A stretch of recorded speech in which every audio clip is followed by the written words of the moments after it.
देखो बाबू, आज का जो सवाल है, आज हम लोग पढ़ने वाले हैं रेशियो का पार्ट टू। रेशियो को क्या पढ़ने वाला है बोलो? पार्ट टू, है ना। रेशियो को पढ़ेंगे पार्ट टू, जो कि बहुत इंपॉर्टेंट है, मजा भी आएगा पढ़ने में। और किस टाइप का सवाल आता है देख लो। जैसे हम पढ़ाते हैं, देखो क्वेश्चन दे रहे हैं आज का, कि मान लो कि माना कि किसी त्रिभुज के, मान लो एक त्रिभुज में, एक त्रिभुज के तीनों भुजाओं का योगफल, तीनों भुजाओं का योगफल, तीनों भुजाओं का योगफल, तीनों भुजाओं का योगफल 180। एक त्रिभुज के तीनों भुजाओं का योगफल 180 है, जिसका अनुपात, जिसका अनुपात, जिसका अनुपात 1:2:3, 1:2:3 है। तो बड़ी भुजा, तो बड़ी भुजा का मान, बड़ी भुजा का मान क्या होगा? बड़ी भुजा का मान क्या होगा, है ना। ये सा सवाल आ चुका है, जाके देख सकता है प्रीवियस ईयर सवाल में, ठीक है। तो यही वाला सवाल सॉल्व करते हैं सबसे पहली बार। तो दिया हुआ है, मान लो पहली भुजा ए है, दूसरी भुजा बी है और तीसरी भुजा सी है। ऐसा कोई त्रिभुज होगा जिसकी पहली भुजा ए है, दूसरी भुजा बी है और तीसरी भुजा क्या है? सी है। जिसका अनुपात 1:2 अनुपात क्या दिया है बोलो? 3। तो तीनों भुजाओं का जो योगफल दिया वो 180 दिया है। तीनों भुजा का 180, मतलब ए प्लस बी प्लस सी का वैल्यू कितना दिया है? 180। तो 1 प्लस 2 प्लस 3 का वैल्यू कितना होगा? 180। मतलब 3 3 6, तो 6 का वैल्यू 180 होगा। तो एक का वैल्यू कितना हो जाएगा? 30। एक का वैल्यू क्या हो जाएगा? 30। अगर एक का वैल्यू 30 है तो रेशियो क्या क्या था? 1:2:3। तो एक का अगर 30 है तो इसका वैल्यू 30 होगा। इस वैल्यू का, इसका कितना होगा? 30 दूना 60 होगा। और इसका क्या होगा बोलो? 30 या 90 होगा। क्या होगा बोलो? 90 होगा। ठीक है। तो बोला बड़ी भुजा का मान क्या? तो बड़ी भुजा क्या हो जाएगा बोलो? 90। तो बड़ी भुजा का मान, बड़ी भुजा का मान, बड़ी भुजा का मान क्या होगा? 90 होगा। बड़ी भुजा का मान क्या होगा बोलो? 90 होगा। क्या ये बात समझ में आ गया? ठीक है। जैसे एक नेक्स्ट सवाल देते हैं, क्लियर हुआ? ये सवाल क्लियर हो गया। नेक्स्ट सवाल देते हैं। जैसे नेक्स्ट सवाल है, मान लो यहाँ नेक्स्ट सवाल है कि एक त्रिभुज की भुजाएं, एक त्रिभुज की भुजाएं, एक त्रिभुज की भुजाएं, एक त्रिभुज की भुजाएं, है ना, 1/2, 1/2, 1/3, 1/3 और 1/4 के, 1/4 के अनुपात में है, 1/4 के अनुपात में है, अनुपात में है। एक त्रिभुज की भुजाएं, एक त्रिभुज की भुजाएं, एक त्रिभुज की भुजाएं, है ना, एक त्रिभुज की भुजाएं 1/2, 1/3 और 1/4 के अनुपात में है, 4 के अनुपात में है। यदि इसके, इस त्रिभुज के का परिमाप, यदि इस त्रिभुज का परिमाप, यदि इस त्रिभुज का परिमाप, त्रिभुज का परिमाप, यदि इस त्रिभुज का परिमाप, यदि इस त्रिभुज का परिमाप, है ना, 52 सेंटीमीटर है, 52 सेंटीमीटर है, यदि इस त्रिभुज का परिमाप कितना है? 52 सेंटीमीटर है, तो बड़ी भुजा और छोटी भुजा की बीच की लंबाई क्या होगी? या फिर क्वेश्चन देते हैं ऐसे कि बड़ी भुजा, बड़ी भुजा तथा छोटी भुजा, छोटी भुजा के बीच का अंतर क्या होगा? बीच का अंतर क्या होगा? अंतर क्या होगा? अंतर क्या होगा, है ना। तो अगर देखो बाबू, इस क्वेश्चन को समझने से पहले आप लोग पिछला वीडियो जाके पढ़िएगा। मैंने ऐसे को कैसे रेशियो में बदला जाता है, मैंने इसका तरीका बताया था इसका फर्स्ट पार्ट में। तो फर्स्ट पार्ट में जाके देखिएगा तो ये सवाल बहुत ही इजी लगे बनाने के। फिर भी मैं यहाँ पे आप लोग को बताना चाहूंगा। देखो, तो दिया हुआ है किसी त्रिभुज की जो भुजाएं दिया 1/2 दिया है, 1/3 दिया और 1/4 दिया, ठीक है, 4 दिया। सबसे पहले क्या करना है आप लोग को? नीचे वाला पार्ट का, नीचे वाला पार्ट का आप लोग को क्या ले लेना है? आप लोग एलसीएम। क्या ले लेंगे? वो नीचे वाला पार्ट का एलसीएम ले लेंगे। तो एलसीएम अगर लेंगे नीचे वाला पार्ट का, तो हमको लग रहा है 12 आएगा। क्या आएगा बोलो? 12। और करना है 1/2 इंटू 12, रेशियो 1/3 इंटू 12, है ना, रेशियो 1/4 इंटू, सॉरी रेशियो, ये होगा 12 हो जाएगा।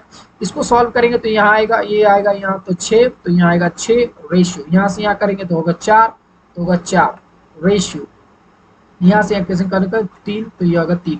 मतलब 6:4:3 आया, 3 आया। अब बोला है इसका परिमाप, देखो इस त्रिभुज का परिमाप, परिमाप का मतलब क्या होता है, सबको जोड़ देना है। त्रिभुज का परिमाप क्या होता है, परिमाप जैसे ये हो गया, देखो ये त्रिभुज है, यहाँ से यहाँ तक मान लो ए है, ये बी है, सी है। परिमाप का मतलब क्या होता है, ये इसको पूरा का पूरा ऐड कर देंगे, इसी को क्या बोलेंगे बोलो परिमाप। ये टोटल लेंथ को क्या बोलेंगे बोलो, परिमाप बोलेंगे। इस टोटल लेंथ को क्या बोलेंगे बोलो, परिमाप। मतलब बोला A plus B plus C equal to दिया हुआ है 52 सेंटीमीटर। ए प्लस बी मतलब 6 + 4 + 3 इक्वल टू दिया हुआ 52 सेंटीमीटर। मतलब क्या बोले, 6 4 10 और 3 13, तो 13 है ना। तो 13 का वैल्यू का 52 सेंटीमीटर दिया हुआ। तो एक का वैल्यू क्या, 13 चौके 52 यानी कि 4 सेंटीमीटर। एक का 4 है, इसका रेशियो क्या क्या है बताओ, 6 4 और 3 का रेशियो है। क्या बोलो, 6 4 और 3 का रेशियो है, यानी कि 6 चौका 24 हो जाएगा इसके लिए, 6 चौके 24 होगा, इसके लिए 4 चौका 16 होगा, और ये इसके लिए 4 तिया 12 होगा। अब क्वेश्चन बोला था कि बड़ी और छोटी भुजाओं के बीच का अंतर, तो ये है बड़ी भुजा और ये क्या है बोलो, छोटी भुजा। यहाँ के बीच का अंतर मतलब 24 - 12, इसका आंसर होगा 12 सेंटीमीटर, आंसर हो गया। कैसा वाला है, समझ में आया होगा, ठीक है। इसमें कोई दिक्कत नहीं होना चाहिए, ठीक है। ये दो टाइप का त्रिभुज वाला सवाल इस तरह आता है, ध्यान रखना अपना हिसाब से, ठीक है। अब हम लोग आगे करते हैं, नेक्स्ट टाइप देखते हैं, नेक्स्ट सवाल देखते हैं, ठीक है ना। क्या देखेंगे बाबू, नेक्स्ट सवाल, नेक्स्ट सवाल देखना, गौर से सुनना। जैसे अगर कभी भी मान लो, अब देते हैं, मान लो कि स्पीड और टाइम के बेस से, है ना, स्पीड और टाइम से रिलेटेड सवाल देते हैं। स्पीड और टाइम से रिलेटेड दो सवाल देते हैं, यहां से भी आएगा कि यदि किसी यदि ए कॉमा बी कॉमा सी गति का अनुपात गति का अनुपात गति का अनुपात 10:12:15 है, 10:12:15 है ना। तो उसी दूरी को तय करने में, तो उसी दूरी को तय करने में, उसी दूरी को तय करने के लिए देते हैं, के लिए, उसी दूरी को तय करने के लिए उनके द्वारा लिया गया, उनके द्वारा लिया गया उनके द्वारा लिया गया उनके द्वारा लिया गया समय का अनुपात क्या होगा, अनुपात क्या होगा, उनके द्वारा लिया गया समय का अनुपात क्या होगा, उनके द्वारा लिया गया समय का अनुपात क्या होगा, ठीक है। तो एक चीज तो हम लोग पढ़े होंगे कि जब भी स्पीड रहेगा और क्या रहेगा बोलो, टाइम, जब भी स्पीड और टाइम रहेगा तो इन दोनों का हम लोग एलसीएम ले लेंगे। क्या ले लेंगे बोलो, एलसीएम। तो एलसीएम ले लेंगे तो निकल जाएगा डिस्टेंस। क्या निकल जाएगा बोलो, डिस्टेंस। याद रखना, क्या बोले, स्पीड और टाइम का, है ना, स्पीड और टाइम का जब भी हम लोग एलसीएम ले लेंगे तो निकल जाएगा क्या, डिस्टेंस निकल जाएगा। तो अगर गौर से देखें तो ये क्या दिया है, ये दिया है ए बी सी की गति का अनुपात, यानी कि स्पीड दिया है। क्या दिया है बोलो, स्पीड दिया है, मतलब गति दिया है भाई। तो गति क्या क्या दिया है, 10 12 और 15, 10 12 और क्या दिया है बोलो, 15। अब इन तीनों का हम लेंगे एलसीएम।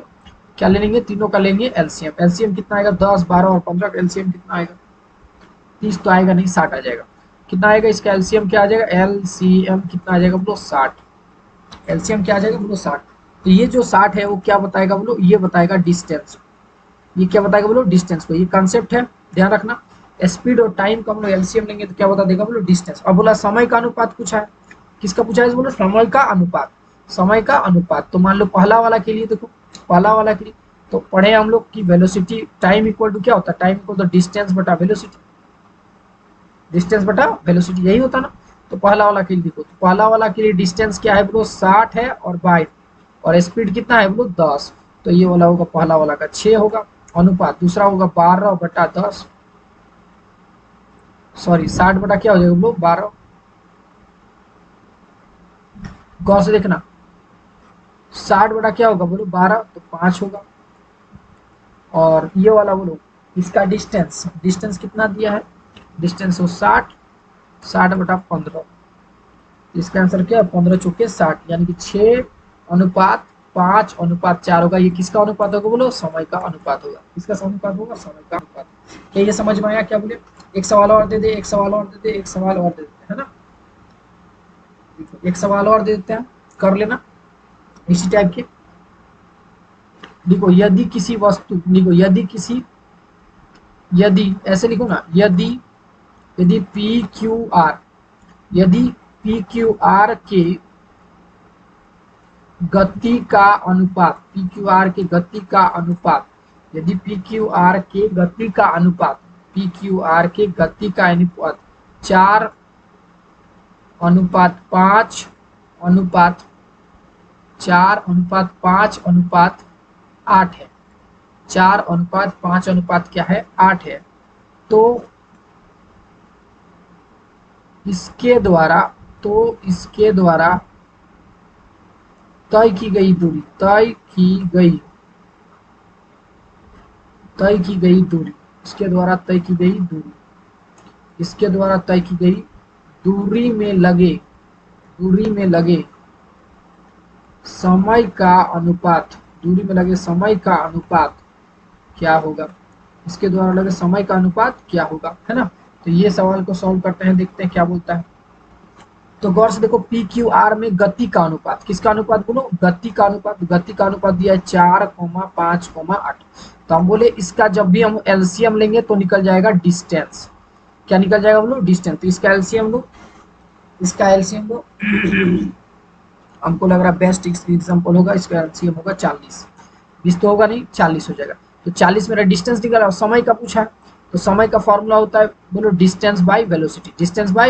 डिस्टेंस है तो होगा 40/4 रेशियो 40/5 रेशियो 40/8। करो तो यहाँ हो जाएगा बोलो 10 रेशियो है। 8×5 = 40, 8 रेशियो यहाँ 8×5 यानी कि 5। ये होगा, ठीक है। ये होगा समय का अनुपात। किसका अनुपात होगा? समय का अनुपात। क्या ये बात समझ में आया भाई?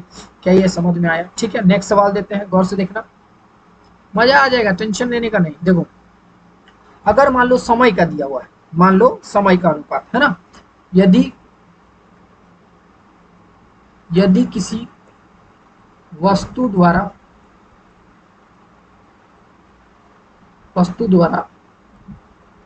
तय की गई दूरी में लगे समय का अनुपात, दूरी में लगे समय का अनुपात 15:12:20 है।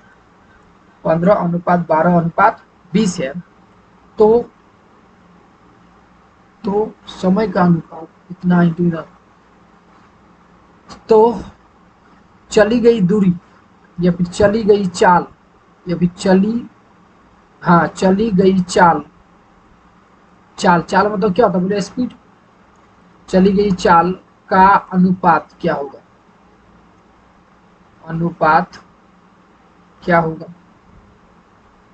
चाल का अनुपात क्या होगा? तो इस बार क्या दिया हुआ है? इस बार समय दिया हुआ है। तो अभी जस्ट हम बताएं कि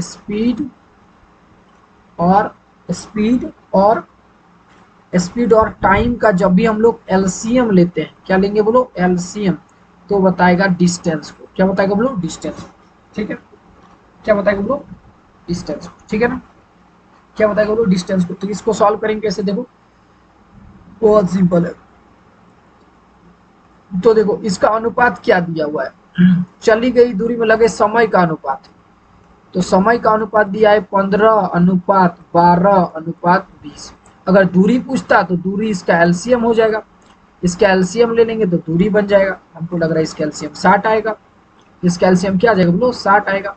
और हमको समय का अनुपात, चाल का अनुपात पूछा है। किसका पूछा है बोलो? चाल का। तो दूरी बटा समय चाल होता है, दूरी बटा समय क्या होता है? चाल। तो 60/15 अनुपात 60/12 अनुपात 60/20। यहाँ से कैंसिल कर 4, यहाँ से 12×5 = 60, यहाँ से 20 = 63। हो गया आंसर।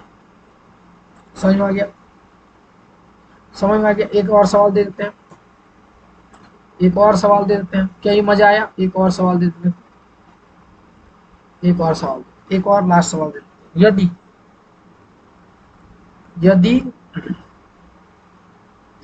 यदि किसी वस्तु के चाल का अनुपात यदि किसी वस्तु के चाल का अनुपात 2:3:6 है, तो चली गई दूरी तथा समय का अनुपात क्या होगा? समय का अनुपात क्या होगा? चली गई दूरी तथा समय का अनुपात क्या होगा? तो चली गई दूरी हमको पहले निकालना है। तो दूरी बहुत सिंपल है। तो इस बार क्या दिया? इस बार चाल दिया हुआ है। तो चाल का दिया है 2:3:6। इसका एलसीएम ले लेंगे तो दूरी हो जाएगा। तो दूरी क्या बताएगा? बोलो इसका एलसीएम कितना आएगा? तो 6 आएगा। तो दूरी हो गया 6। दूरी हो गया क्या? 6। और बोला समय का अनुपात, तो समय का अनुपात निकालो। बहुत सिंपल है। समय का अनुपात क्या होगा? 6/2। 6/2 समय को लिखे तो दूरी बटा चाल इंटू 6/3 और इंटू क्या होगा? 6/6। इसका हो जाएगा यहाँ 3, इसका हो जाएगा 2 और यहाँ हो जाएगा 1। 3:2:1। 3:2:1 और इसका आंसर हो गया 3:2:1। तो कोई डाउट है तो बोलो। कई सवाल करा दिए फटाफट। कितना सवाल हो गया देखो। तो मैंने आप लोग कितना सवाल कराया है? फर्स्ट 1 2 3 4 5 6 सवाल, ठीक है ना? कितना सवाल कराए बोलो? 6। अब हम लोग नेक्स्ट वीडियो में बात करेंगे, मतलब नेक्स्ट में हम लोग देखेंगे आगे, ठीक है? नेक्स्ट क्लास यानी कि पार्ट 3 में हम लोग बात करेंगे। पार्ट 3 में और भी टाइप बताएंगे, ठीक है? आज इतना ही काफी है।